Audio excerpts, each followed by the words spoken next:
Hi, I'm Ann Ducharme from the Martha's Vineyard Museum, and this is an introduction to the Colonial Period on Martha's Vineyard. This will help you figure out the artifacts in the What Is It videos. So the Colonial Period is often described as 1650 to 1776, so about 350 years ago. It's also the period right before the American Revolution.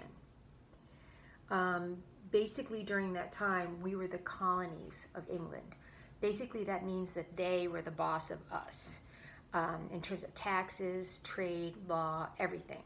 England wanted us to help keep them rich and powerful. So Martha's Vineyard was a colony in the larger Massachusetts colony, and basically there are three stories about which English settlers arrived first. But I want you to remember that the Wampanoag people had been here for thousands of years at the time of settlement. And at the time of contact with English settlers, there were about 3,000 Wampanoag on the island. So the three different stories about who came here first. The first one is about Bartholomew Gosnold. He came here in 1602. The second one is about John Pease. He came here in 1636, and Thomas Mayhew in 1642. So it's really Thomas Mayhew that is credited with establishing and settling Martha's Vineyard. He wanted to Christianize the Indians, so basically his motives were about religion. The Wampanoag had their own belief system, which was much more based in nature and about gratitude for all that Mother Earth had given them. And this belief system, of course, had been in place for thousands of years. So how many colonists were there? In 1660, there were 85 English settlers. In 1692, there were 200. In 1720, there was 800. And then in 1742, it grew to be 1,200. And then this is really interesting. In the next 20 years, the population doubled. In 1765, there were 2,460 people. So how much is 2,460 people? Well, if you think about it today, there are 10 times this amount of people living year-round on the island.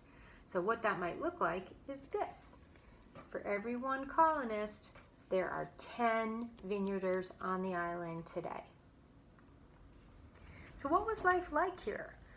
Basically, everybody was a fisherman, everyone was a farmer, most vineyarders grew just enough crops on their farms to feed their families, and of course we had fish all around us in our oceans and ponds.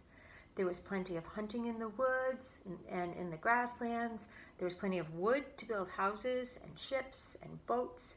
In fact, during the colonial period is when fishing and whaling really got started as an industry. So what about kids? What about families? The first islanders lived in small houses with one main room. They cooked on the fireplace and they slept on mattresses near the fire. Sounds kind of cozy to me, but maybe a little dangerous too. Colonial homes were like workshops. Almost everything that people wore, ate, or used was made by hand at home. So I want you to think about this. Everything was made at home when you look at the artifacts and think about how they lived. Men and boys worked on the farm, they cared for animals, and they fixed buildings. Women and girls cooked and preserved food. They also made soap, candles, and the family's clothing, which here on the vineyard usually meant wool, usually is made out of wool. Kids had the worst jobs. They had to constantly run and fetch water from a well. They had to run and fetch stored vegetables from the root cellar. They had to run and fetch wood for the fireplace, and they had to empty the chamber pot. Everyone helped at planting and at harvest time. So what about school? Some grown-ups taught their kids how to read by reading the Bible at home. And there were a couple of informal schools for kids. And then at 1748, a law was passed that every town with 50 or more families had to have a school.